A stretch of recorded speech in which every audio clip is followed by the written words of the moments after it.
गिरफ होई जेल गले मद माफिया शेख साजन बेआईन भावे चोरा देशी मद कारोबार करुथबा अभियोगरे हेले गिरफ।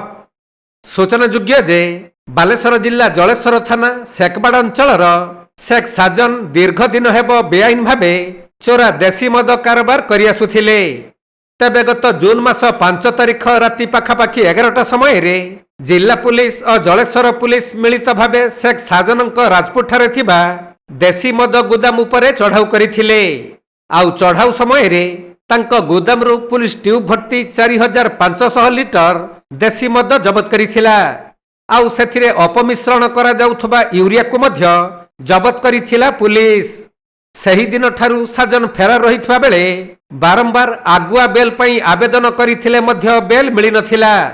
तेणु गतकाली राति रे से जलेश्वर थाना रे आत्मसमर्पण करिबा परे पुलिस 323 नंबर रे मामला रुजु करी ताको कोर्ट चालान करिथिले। हेले बेल न मिलिबारु मान्यवर कोर्ट ताको विचार विभागीय हाजत को पठाई देइथिबा जणा पड़िछि।